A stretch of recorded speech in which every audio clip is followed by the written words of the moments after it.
Scarcerata la mamma di Mogliano, arrestata per aver gettato dal terrazzo di casa la figlioletta. La donna finisce ai domiciliari da alcuni parenti, intanto la piccola si sta riprendendo.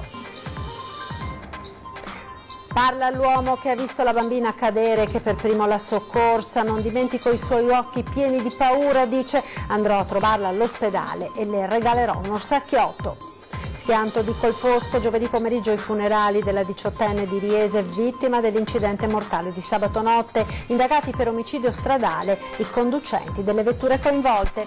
A settembre avrebbe compiuto 110 anni, è morta stamane Lina Spano, la nonna della Marca, aveva 3 figli, 6 nipoti e 17 pronipoti. Operativa anche nella Marca la nuova app della Polizia di Stato rivolta ai giovani per contrastare alcuni fenomeni che li interessano più da vicino. Va in archivio la 91esima adunata nazionale degli alpini a Trento. A 2 giorni dalla fine della festa il bilancio delle penne nere della Marca. Grande festa, ma Treviso resta imbattibile. Dalla Sardegna in Veneto gli abitanti di Arborea in viaggio nella nostra regione per ritrovare i posti d'origine dei loro genitori emigrati. Buonasera dall'edizione trevigiana dei nostri TG. In apertura al drammatico caso della mamma di Mogliano, arrestata per aver gettato dal terrazzo di casa la figlioletta. La donna, valutate le sue condizioni psichiche, ha lasciato il carcere. Intanto fortunatamente la bambina si sta velocemente riprendendo. Sentiamo. È stata scarcerata nel pomeriggio la mamma 41enne di Mogliano Veneto, arrestata domenica con l'accusa di aver tentato di uccidere la figlioletta di neppure 3 anni gettandola dal terrazzo di casa. Il GIP ha accolto l'istanza del difensore della donna, l'avvocato Anna Zampieron, secondo cui il regime carcerario, la 41enne era rinchiusa alla Giudecca, è incompatibile con le difficoltà di natura psicologica in cui versa la sua assistita, le stesse che l'hanno spinta a fare ciò che ha fatto, senza, aggiunge l'avvocato, rendersene conto. La donna ha ottenuto gli arresti domiciliari, non è tornata ovviamente a casa sua, ma ha trovato sistemazione da dei familiari che la dovranno seguire costantemente.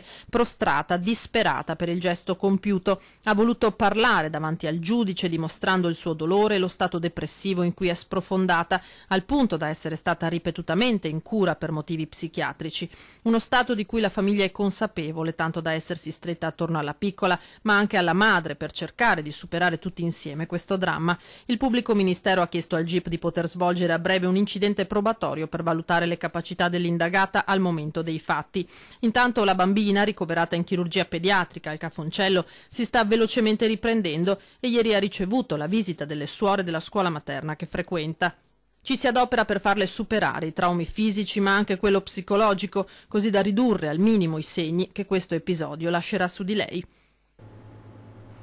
Ed ora il racconto dell'uomo che per primo domenica mattina ha visto cadere la bimba e l'ha soccorsa. Sentiamo il racconto. Ho saputo che la bambina sta molto bene, oggi stesso andrò a trovarla anche in ospedale, le ho preso un peluche sperando che lo stringa forte forte e che dimentichi il prima possibile quanto è successo. Sarà un incontro emozionante quello tra la piccola di quasi 3 anni caduta nel vuoto domenica e l'uomo che per primo l'ha soccorsa e le è stato vicino fino all'arrivo dei medici.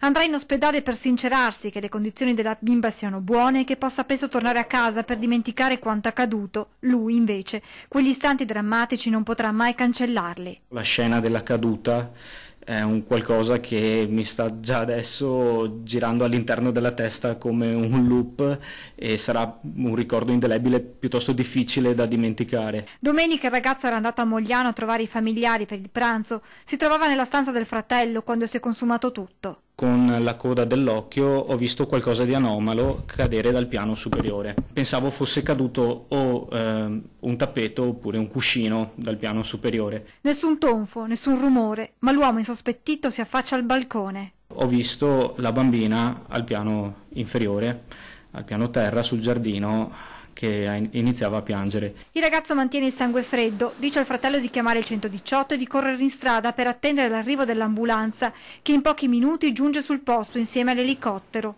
Lui nel frattempo si avvicina alla piccola, sesa nell'erba, che ha attutito la caduta. Io mi sono semplicemente limitato ad accarezzarle la pancia e a tenerla tranquilla, chiamandola per nome. La bimba era vigile, era sveglia, era impaurita, piangeva però non in modo molto diciamo rumoroso, era più che altro preoccupata. Gli occhi comunque indicavano una forte paura. A bassa voce diceva il nome del papà, chiamava il papà. Poi la piccola viene presa in cura dai sanitari e trasportata all'ospedale. L'uomo, rimasto solo, elabora quanto accaduto. L'unico pensiero fisso per lui è che la bimba stia bene e sia fuori pericolo. Poi l'incredulità di fronte alla notizia dell'arresto della madre, accusata di aver gettato la figlia nel vuoto. Era una signora assolutamente tranquilla, riservata, mi salutava sempre. All'epoca mi ricordo che era al parco che giocava, la bambina era in carrozzina, ogni tanto la metteva giù sul prato, faceva fare un po' di altalena, e mai me lo sarei aspettato. E proseguiamo con la cronaca, con la notizia dell'ennesima tragedia sul lavoro. Si è verificata ieri alla Spezia, vittima un operaio croato residente a Paese. L'ennesima tragedia sul lavoro si è verificata alla Spezia, ma ancora una volta è la Marca a piangere la morte di un operaio. Schiacciato da una pesante lastra di metallo staccatasi dalla gru che la stava trasportando, ha perso la vita Dragan Zekic, 56 anni, operaio croato da tempo residente a Postioma di Paese. Lavorava in Liguria per conto di una ditta trevigiana in subappalto per un'altra azienda della Marca, con l'incarico di effettuare l'ampliamento di alcuni pontili in un cantiere navale. Alle 16 di ieri, quando ormai i lavori erano quasi ultimati, la tragedia, la pesantissima lastra di metallo si è staccata dalla gru, piombando al suolo ed uccidendo il 56enne sul colpo. Stamane manifestazioni e picchetti dei lavoratori alla Spezia, e sull'ennesima tragedia che segue il dramma delle acciaierie venete sono intervenuti i sindacati del Veneto, che hanno deciso uno sciopero regionale e ulteriori mobilitazioni che verranno stabilite nelle prossime ore. E dopo l'ennesima tragedia sul lavoro, il presidente della regione Luca Zaia ha convocato gli stati generali sulla sicurezza sul lavoro. Sentiamo. Insomma, davanti a un bollettino di guerra non si può che rimboccarsi le maniche e vedere di fare qualcosa perché questo bollettino di guerra non sia più tale. L'incontro dell'altra sera con i segretari regionali dei sindacati era stato convocato prima dell'incidente di domenica alle acciaierie venete, ma inevitabilmente è stato segnato da quanto accaduto a Padova. Zaia ha immediatamente convocato gli stati generali della sicurezza sul lavoro in Veneto. Lunedì prossimo sarà una riunione operativa. E da lì partire subito una fase operativa di chi fa cosa, insomma, di stabilire le linee di investimento per l'ulteriore formazione, i rapporti SPISAL, lavoratori responsabili della sicurezza nelle aziende, i controlli, insomma una dotazione organica di personale. Cercheremo di discutere assieme, la regione è disponibile, cioè io non posso pensare che i miei veneti muoiano, i cittadini in generale, per carità, che tutti i cittadini che lavorano in Veneto muoiano lavorando, cioè non esiste, oppure siano mutilati o invalidi a causa di incidenti sul lavoro. Affrontare i temi con lucidità, dice Zaia. Di fronte a una massa critica di 600.000 imprese è giusto che la regione ci sia e condivida la sfida con i sindacati. Vediamo ad esempio che c'è un sacco di incidenti nel mondo dell'agricoltura. Questo ci fa capire che forse il tema della formazione rispetto ai cappottamenti dei trattori, le barre antinfortunistiche e quant'altro sono uno dei grandi temi, piuttosto che i cantieri edili, altro tema nel quale ci sono incidenti e così via. Quindi direi senza criminalizzare e generalizzare e senza assolvere nessuno si deve affrontare il tema. Saranno celebrati giovedì alle 16 nella chiesa di Riese Pio X i funerali di Martina De Faveri, la 18enne che sabato notte ha perso la vita nel terribile incidente stradale di Colfosco di Susegana. Restano intanto in prognosi riservata, in gravi condizioni, gli altri due giovani che si trovavano in auto con lei. Due conducenti delle vetture coinvolte nel sinistro sono indagati per omicidio stradale. Ed ora la pagina politica con la corsa verso le prossime elezioni amministrative a Treviso. Alloggi Ater prima ai trevigiani. Mario Conte ha illustrato oggi il programma della coalizione di centrodestra per l'edilizia popolare. Sentiamo. Edilizia popolare, assegnazione degli alloggi, risoluzione delle controversie relative alla convivenza nei condomini. Il candidato sindaco del centrodestra Mario Conte ha illustrato il programma della coalizione in materia di case popolari di fronte ad un gruppo di inquilini e al commissario straordinario dell'Ater di Treviso Luca Barattin. Abbiamo chiesto appunto ad Ater di seguire di avere particolare attenzione nell'assegnazione degli alloggi, seguire la legge regionale e cercare di dare priorità appunto ai nostri trevigiani. Poi un altro dei problemi che abbiamo riscontrato è la richiesta di spostamento per le persone soprattutto anziane che chiedono magari di spostarsi dal terzo piano al piano terra per motivi deambulatori. Un altro fattore cruciale che è stato riscontrato è la presenza di persone che non hanno dei comportamenti troppo corretti e quindi qui abbiamo chiesto l'istituzione di un'unità di controllo composta da un componente del comune, dell'Ater e un agente della polizia locale che possa gestire tutte queste situazioni un po' critiche che talvolta rovinano appunto gli equilibri all'interno degli immobili dell'Ater. Quanto agli alloggi sfitti, Conte chiede ad Ater di privilegiare le ristrutturazioni in maniera da dare risposta in tempi rapidi alle richieste ancora in attesa. E tra i punti del programma del candidato sindaco Said Caibi di Coalizione Civica c'è il trasporto pubblico che, spiega il candidato, va rivisto per migliorare la qualità della vita dei cittadini ma anche per andare incontro alle esigenze dei turisti. Sentiamo. Se si vuole spostare dal quartiere di Santa Maria del Rovere a San Pelaio, che sono due quartieri attaccati, bisogna prendere il 7, andare in stazione, cambiare autobus, prendere il 61 e poi andare a San Pelaio. Ecco, questo servizio va rivisto. Solo un esempio, ma che, spiega Said Caibi, dimostra come il trasporto pubblico vada rivisto per migliorare la qualità di vita dei trevigiani e combattere l'inquinamento atmosferico. Bisogna offrire una serie di servizi che oggi non ci sono, bisogna ricollegare i quartieri, bisogna offrire un autobus che arrivi ogni 10 minuti, un autobus che abbia delle corse che arrivano fino alle ore 24 durante la settimana e che poi il sabato sera e il venerdì sera riesca a garantire anche un servizio notturno. Ci vuole poi un occhio di riguardo verso i turisti di oggi. Per loro la proposta della carta Multiservizi Treviso, un biglietto unico per andare incontro alle loro esigenze, con la quale il turista, il visitatore della nostra città possa accedere al trasporto pubblico, al parcheggio di lunga durata per l'auto da lasciare possibilmente fuori dal centro storico e all'accesso ai musei e alle altre strutture culturali. Se il turismo è e sarà una risorsa per la città, bisogna, secondo Coalizione Civica, pensare di offrire ai visitatori servizi ad hoc. Pensiamo che oggi una città come Treviso abbia grandi opportunità sul piano del turismo, ma che queste opportunità possano essere sfruttate se c'è una struttura adeguata per farlo. E nella corsa alla conquista di Cassugana scende in campo anche il Popolo della Famiglia con una propria candidata, Carla Condurso. Avevamo la possibilità di esprimere un candidato sindaco. Con questa possibilità non volevamo allearci subito, così in prima battuta, in una coalizione.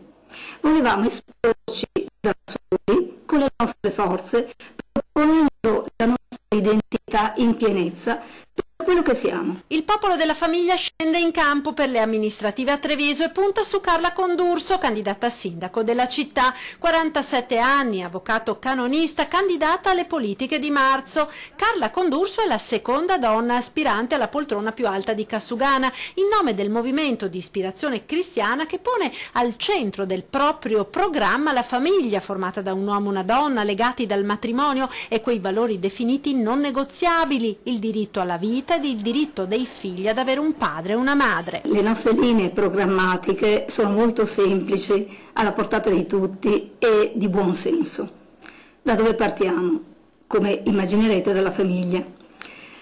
Cosa vorremmo costruire per prima cosa? Un assessorato alla famiglia, dove far confluire e poter aiutare tutte le problematiche inerenti a questa società naturale. Tra i problemi sottolineati dal movimento, la denatalità. L'anno prossimo a Treviso circa 800 bambini in meno saranno iscritti nelle scuole primarie. Non è un problema esclusivamente demografico. Questo problema incide nell'economia e nella società tutta italiana. Treviso non fa eccezione. Di qui la decisione di candidarsi. Abbiamo deciso di candidarci con una lista di professionisti appassionati della politica e appassionati del mondo civile e della famiglia in particolare. La scuola parrocchiale dell'infanzia di Canizzano è a rischio chiusura per un presunto debito con l'Agenzia delle Entrate inesistente. Sentiamo. Abbiamo seri problemi a pagare gli stipendi al personale. Per colpa di un codice fiscale sbagliato, la scuola dell'infanzia a Visitazione della Beata Vergine Maria a Canizzano potrebbe chiudere. A denunciarne il pericolo è il rappresentante economico della parrocchia.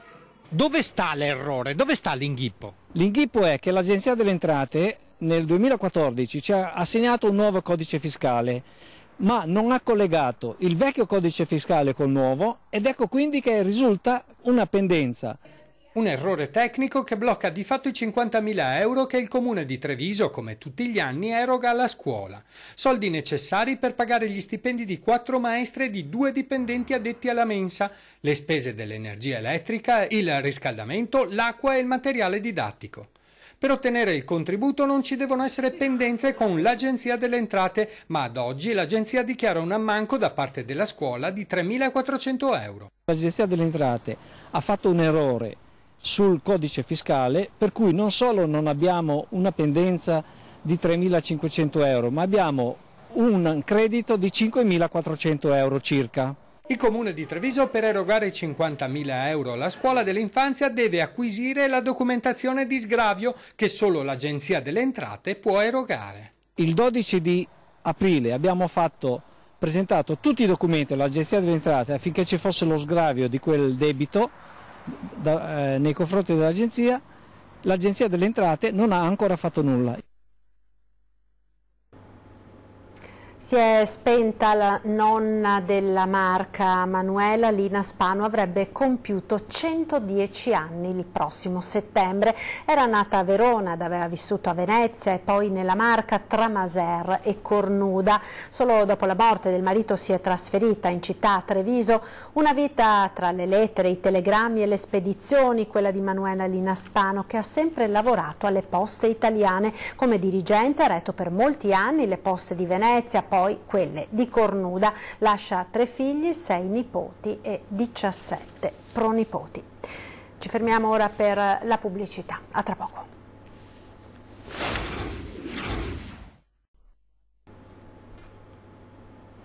Nuovamente in studio con l'edizione trevigiana dei nostri notiziari. Torniamo ora a parlare della Donata Nazionale degli Alpini a Trento, un grande successo di presenze, anche se il record di Treviso dell'anno scorso rimane imbattuto. Sentiamo.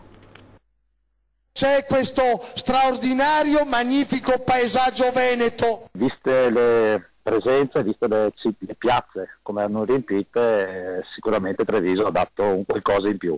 Nulla a togliere all'impegno che hanno fatto i trentini a portare il meglio di loro. Nessuna competizione, nessuna rivalità tra Trento e Treviso, ma resta l'orgoglio per la Marca di vedere imbattuto il record della Dunata del Piave 2017, nonostante il successo di presenze dello scorso fine settimana. Ma l'appuntamento di Treviso sembra aver dato qualcosa in più. L'unione delle 4 sezioni, Vittorio Veneto, Valdobbiadene, Conegliano, Sinera e Treviso, aver organizzato la Dunata del Piave è stata una Dunata simbolo per tutta quanta l'alpinità. Certo, un record l'appuntamento di Trento l'ha raggiunto, aver ospitato il capo dello Stato Sergio Mattarella. Era da 21 anni che ad una Dunata degli Alpini mancava il Presidente della Repubblica. All'ultimo momento la conferma. Mattarella era presente sul palco delle autorità insieme al Ministro Pinotti e al Presidente del Senato Maria Elisabetta Casellati. Il capo dello Stato era ventilato, all'ultimo momento si è aggiunto anche la seconda carica dello Stato e questo ci ha fatto un segnale fortissimo, vero? Sì, ci ha fatto immenso piacere. Nel cuore degli organizzatori rimane il successo della Dunata di Trento, la festa e la gioia che gli alpini hanno portato in città, che hanno cancellato gli atti vandalici e le scritte offensive della vigilia. Sono manifestazioni di imbecillità, è chiaro questo, no? A cui però direi non dobbiamo dare neanche troppa importanza o enfatizzarle, perché daremo solo soddisfazione a quei pochi, ecco, a quelle poche teste calde che hanno magari interesse a fomentare, ecco, gli animi pacifici, direi. Bullismo e spaccio a scuola. Per contrastare questi due fenomeni la Polizia di Stato chiede la collaborazione dei ragazzi. Sentiamo come. YouPol. Sperimentata in alcune delle principali città italiane, è operativa da oggi in tutta Italia e anche nella Marca la nuova app della Polizia di Stato rivolta principalmente a giovani e giovanissimi per contrastare alcuni dei fenomeni che li interessano più da vicino. Ma YouPol, questo è il nome del nuovo strumento a disposizione dei cittadini, la possono usare tutti. Viene creata con l'idea di combattere i fenomeni di bullismo e di traffico di sostanze stupefacenti all'interno delle scuole, però ovviamente può essere sfruttata da tutti i cittadini per garantire una miglior sicurezza della propria città. Bullismo e spaccio a scuola dunque, con numeri che in realtà delle dimensioni di Milano danno ragione alla Polizia di Stato di lavorare in questa direzione. Sono state ricevute ben 3.300 segnalazioni nell'arco dell'ultimo anno nelle più grandi città, di cui 1.152 per bullismo e oltre 2.100 per sostanze stupefacenti. L'applicazione si può scaricare gratuitamente da tutti gli smartphone ed è utilizzabile registrandosi o anche rimanendo anonimi. Fondamentale per il pronto intervento delle volanti la precisione con cui il sistema individua il luogo di provenienza della segnalazione. Tutti possono inviare delle segnalazioni prioritarie alla sala operativa del 113, inviando anche, se necessario, un breve messaggio di testo e anche allegando delle fotografie che ritengono utili ovviamente a richiedere l'intervento della volante. Questa applicazione ci permette di risalire immediatamente al luogo dove fare intervenire gli operatori della Polizia di Stato, permettendo a questo punto di sfruttare quello che è il GPS dello smartphone e quindi di operare in maniera più tempestiva. Arte e cinema in scena ad Asolo con la 36esima edizione dell'Art Film Festival. Torna dal 6 al 10 giugno l'Asolo Art Film Festival, rassegna cinematografica internazionale dedicata ai film sull'arte con concorso, proiezioni e molti eventi collaterali come retrospettive, rassegne, mostre d'arte, workshop e laboratori. Abbiamo intitolato l'edizione Sguardi inopportuni, poi andando a cancellare quella in, perché riteniamo che questi sguardi, che sono sguardi diversi, portati avanti anche da minoranze, sia razziali, sessuali, etniche, possano in realtà risultare quanto mai opportuni nel tempo presente per dimostrarci quanto sia importante dare spazio alla diversità e alla multiculturalità. In questo senso, nell'ambito del festival ci sarà una rassegna dedicata alla cinematografia al femminile, che verrà in particolare esaltata l'8 giugno attraverso un dialogo tra artiste sul tema della video art di genere. Ci sarà poi una rassegna speciale dedicata alla cineasta americana Shirley Clark, filmmaker americana indipendente degli anni 70 che si interessò ai problemi delle minoranze, ed ancora un focus speciale sull'Est Europe in Russia con la proiezione di alcuni capolavori anche inediti in Italia. I film che partecipano al concorso andranno poi a far parte dell'importante cineteca d'arte presente ad Asolo. Dalla Sardegna al Veneto, gli abitanti di Arborea in viaggio nella nostra regione per ritrovare i luoghi d'origine dei loro genitori. Siamo tornati nella nostra terra come figli del Veneto. Scendono dal pullman, contenti ed emozionati. Il Veneto è la loro terra d'origine per questi sardi provenienti da Arborea, una volta chiamata Mussolinia di Sardegna, la prima città di fondazione creata dal fascismo. Mentre i lavori di bonifica Mussolinia di Sardegna sono ormai prossimi al loro compimento, che avverrà nel 1937, le campagne già bonificate aumentano ogni anno la loro produttività. Dalle nostre terre i loro genitori, quasi tutti contadini, sono partiti per bonificare e colonizzare un'area di quasi 20.000 ettari nella provincia di Oristano. Un tempo desolata dalla palude e dalla malaria. Un lavoro immenso in un territorio che nel 28 era in gran parte occupato da stagni ed acquitrini. Accendi la candela, Trevisano nel mondo. Veneti e sardi che accorsero per la costruzione di strade e canali, ponti ed argini, officine e ferrovie, ambulatori e case coloniche.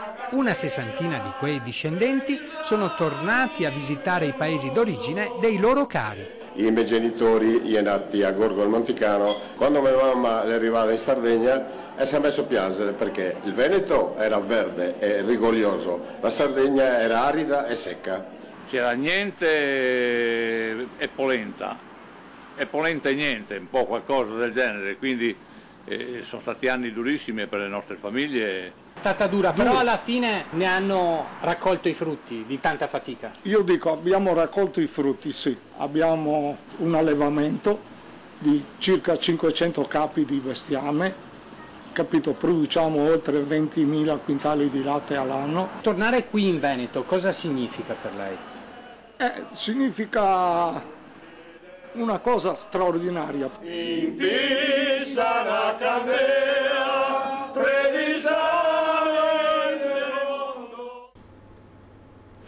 Ed era l'ultimo servizio, vi ricordo subito dopo, il TG torna a 20:10, questa sera ospiti in studio Nicola Finco, capogruppo della Lega in Regione Veneto, e Silvano Piazza del Partito Democratico. È tutto dunque, vi lascio come sempre alle previsioni del tempo. Il meteo, arrivederci.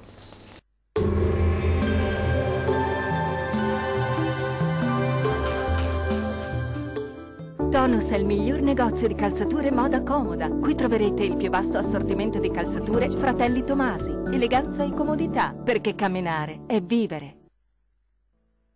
Ben ritrovati al meteo di Antenna 3. Prosegue un tempo lievemente instabile sulle nostre regioni. Vediamo il dettaglio di mercoledì 16 maggio. Sul Veneto bel tempo al mattino con ampio soleggiamento. Dal pomeriggio qualche rovescio o temporale sarà possibile sul Bellunese, sempre tanto sole altrove con cielo sereno o al massimo poco nuvoloso. Temperature minime tra 9 e 12 gradi, valori massimi compresi invece tra 16 e 22 gradi. Poche novità sul Friuli Venezia Giulia, anche qui infatti sarà molto instabile ma con rovesci e temporali via via più diffusi un po' ovunque sulla nostra regione, alternati comunque a qualche pausa più asciutta e soleggiata. Vediamo anche le temperature, le minime saranno comprese tra 11 e 12 gradi, le massime invece oscilleranno tra i 17 e i 19 gradi circa. Situazione molto simile sul Trentino Alto Adige, dove avremo condizioni di maltempo diffuso con piogge e fenomeni temporaleschi un po' ovunque sulla nostra regione, localmente anche di moderata intensità ma alternati a schiarite più soleggiate.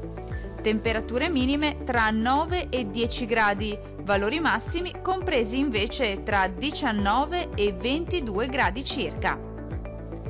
Dal meteo di Antenna 3 per ora è tutto. Arrivederci al prossimo aggiornamento.